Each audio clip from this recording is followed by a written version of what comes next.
Bom dia, meninos e meninas. Tô com saudade de vocês, confesso, né? O contato ali semanal, o contato olho no olho, né? Esse contato que a gente tem ali dentro da sala de aula. Mas é necessário nesse momento nós nos isolarmos, né? É um momento de que temos que ter uma distância aí física, né? E para que as aulas não parem no ritmo normal, eu estou aqui fazendo uma videoaula, gravando uma videoaula. Quero pedir desculpa para vocês, que o ideal seria que eu estivesse dentro de um estúdio, né, de gravação apropriado para isso, com uma luz própria, né, sem o barulho aí da rua. Mas nesse momento que nós somos pegos de surpresa, nós estamos aqui improvisando, né, fazendo com que esse vídeo chegue da melhor maneira para vocês, ok? Feito isso, eu quero também agradecer de forma muito especial a minha filha, que está aí filmando, né, fazendo o vídeo. A Ana Laura, muito obrigado pelo seu apoio, minha filha, com a paciência, com todas as instruções necessárias. Papai te ama.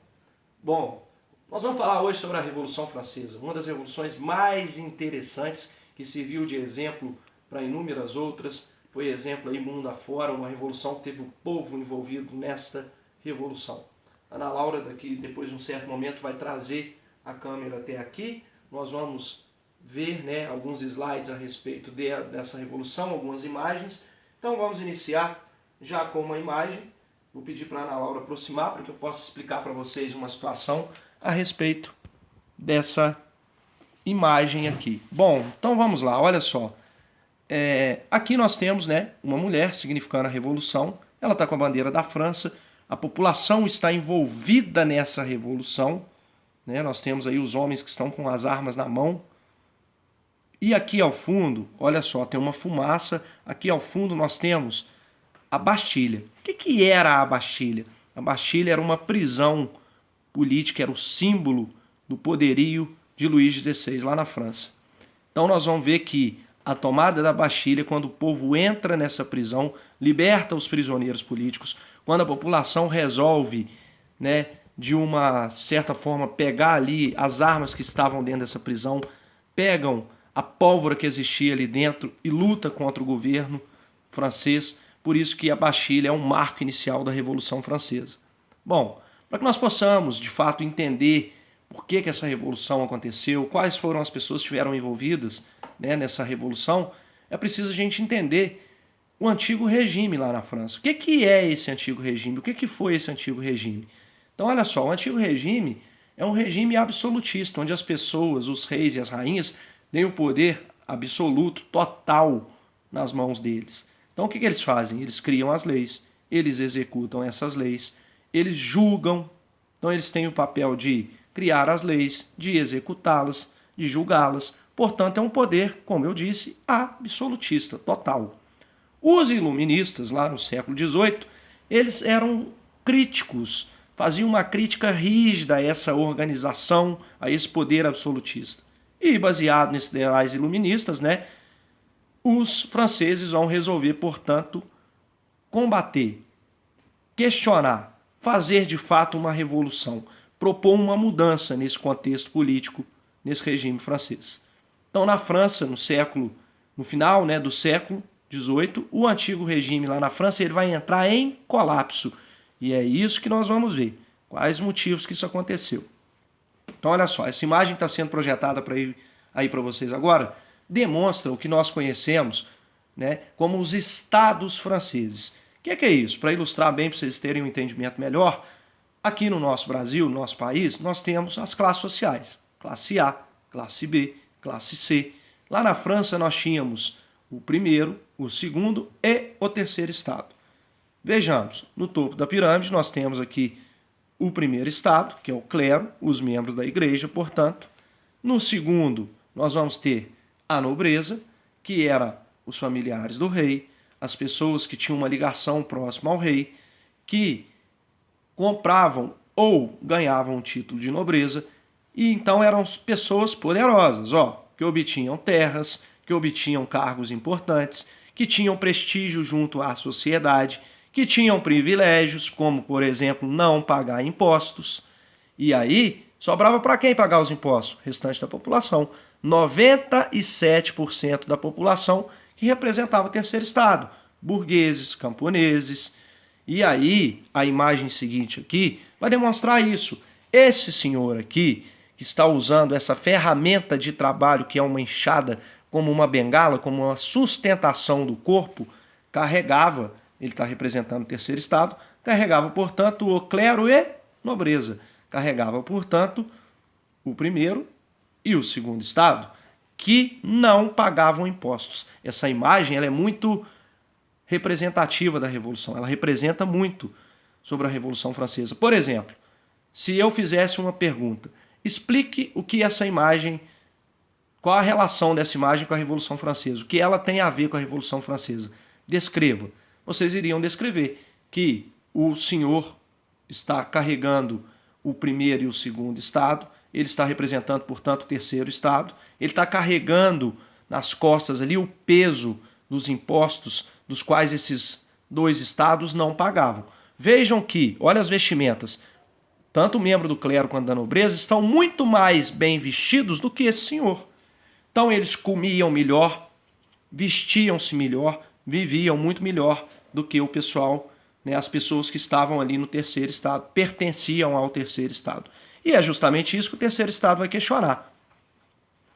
Então, portanto, gente, o antigo regime ele vai entrar em crise pelos mais diversos fatores. Primeiro, fatores sociais. A burguesia era uma crítica contundente, criticava de forma muito enfática o clero e a nobreza. Por quê? Porque o clero e a nobreza viviam no luxo, enquanto a burguesia, os camponeses viviam o quê? Viviam na miséria, vestiam-se mal, mal tinham ali um alimento, né, apropriado para comiam mal, totalmente o inverso, portanto, do primeiro e do segundo estado. Questões políticas. Devido a esses fatos que eu já mencionei, o rei vai entrar em conflito com o parlamento. O parlamento vai exigir do rei que todos os estados, sem exceção, paguem impostos. E aí, olha só, o rei, numa tentativa de agradar o parlamento, numa tentativa de agradar todos, não ter problema com ninguém, o que ele faz? Ele tenta fazer uma reforma fiscal onde todos iriam pagar impostos. Todos, sem exceção. Membros do primeiro, do segundo e do terceiro estado. Aí olha só. As questões econômicas. O Estado francês passava por graves problemas financeiros. Por quê? Porque eles gastavam mais do que eles arrecadavam. Vou tentar citar um exemplo para facilitar para vocês. Uma pessoa que ganha 5 mil, ela tem uma despesa mensal de 10 mil reais. Então, se todo mês ela gastar 10 mil reais, ela vai ter um déficit de 5 mil reais. Por quê? Porque se ela ganha 5 e ela gasta 10 mil, ela está gastando mais do que ela recebe, mais do que ela arrecada. E era justamente o que acontecia com quem? Com a França. Eles estavam gastando mais do que arrecadavam. O rei Luís XVI, por exemplo, queria que a França fosse um exemplo. Era uma vitrine para o mundo, Palácio de Versalhes, rico, né? Ele sustentava esse poderio, vestia ali roupas banhadas a ouro, para vocês terem uma ideia. E quem que pagava todo esse luxo? O terceiro estado. E o terceiro estado não vai aceitar isso. Eles vão, portanto, questionar essas atitudes do rei.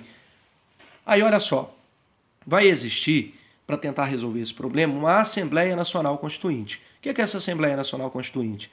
Essa Assembleia Nacional Constituinte nada mais é do que uma convocação dos Estados Gerais, portanto, dos membros do primeiro, do segundo e do terceiro estado, para tentar resolver esse problema econômico da França. Portanto, em maio de 1789, o rei ele se viu obrigado a convocar os Estados Gerais. Então foi uma assembleia onde tinha representantes dos 3 estados, mas aí teve um problema. Qual foi o problema? O problema é que o primeiro e o segundo estado, clero e nobreza, entendiam que o voto, as decisões deveriam ser por estado. E aí, numa conta rápida, se as decisões fossem tomadas por estado, a gente sabe que o primeiro e o segundo iriam ganhar do terceiro 2-1, correto? Aí o terceiro estado vai dizer, de forma alguma, o voto tem que ser de acordo com a representatividade. Quem tiver maior número de representantes vai ter, portanto, um maior número de votantes. Aí o primeiro e o segundo estado vão dizer negativo, porque vocês do terceiro estado têm um número maior de representantes. E aí vai haver um impasse. Porém, depois, o terceiro estado vai conseguir resolver a situação e fazer com que o primeiro e o segundo também paguem os impostos. Quero destacar para vocês que no início eu mostrei ali, e nós vamos ver agora com maior detalhes, a tomada da Bastilha. A Bastilha, conforme eu já disse, era uma prisão, onde lá dentro dessa prisão tinha armamento bélico, né, armas de guerra, tinha pólvora, lá tinham presos políticos. A população, na data de 14 de julho de 1789, os populares tomam a Bastilha. Os parisienses entram nessa prisão, que era o símbolo do poderio francês, o símbolo do rei Luís XVI, era ali a coluna vertebral, o pilar de sustentação do governo. Quando eles tomam a Bastilha, Luís XVI não dá muita importância não, mas depois ele vê que essa tomada da Bastilha era uma ousadia, enfrentar a guarda real era uma ousadia. Ele viu então que a situação estava ficando complicada para o lado dele. Então, gente, olha só, a tomada da Bastilha é o marco inicial, tá? Da Revolução Francesa. É a questão simbólica. É aí, de fato, a partir desse momento que a Revolução inicia-se. Então, olha só, essa Assembleia, ela teve várias situações positivas, como, por exemplo, ficou decidido que os bens da igreja seriam confiscados. O que quer dizer isso?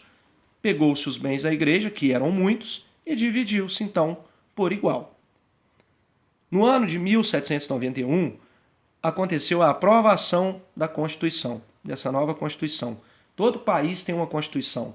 Vai variar, né, de país para país o número de artigos. O que vale, o que tem que se destacar é que a Constituição é a lei maior de todo o país. Nada pode passar por cima da Constituição. Por exemplo, essa Constituição lá na França ela foi importante por quê? Porque a partir dela houve a aprovação da Declaração dos Direitos dos Homens e dos Cidadãos. Então, direitos aí do homem e do cidadão, muito importante nesse contexto da Revolução, porque, por exemplo, assegurou que todas as pessoas passariam, a partir daquele momento, a ter direito à educação. A educação não era algo restrito agora só para o clero, a nobreza, não. Todos, sem exceção, inclusive os membros do terceiro estado, passariam a ter direito à educação. Direitos naturais. Quando a gente fala em direitos naturais, a gente parte do pressuposto que as pessoas já nascem com ele. Então, esses direitos naturais, que não existiam lá na França, foi necessário haver uma revolução, foi necessário desenhar-se uma Constituição para quê? Para que o homem passasse a ter direito à propriedade, ter direito à igualdade, ter direito à liberdade de se expressar, ter direito à segurança. O lema da Revolução Francesa, ele é extremamente conhecido. São 3 palavrinhas que eu vou dizer em francês para vocês. O lema da Revolução Francesa, nunca esqueçam, é liberté, égalité, fraternité. Traduzindo para o nosso bom português, liberdade, igualdade, fraternidade. Espero que vocês tenham entendido. Qualquer dúvida eu estou à disposição. Na próxima aula eu vou falar um pouco mais, vou dar sequência a respeito dessa temática da Revolução Francesa. Um grande abraço para todos vocês. Fiquem todos bem, em casa. Fiquem todos com Deus e até a próxima, se Deus quiser.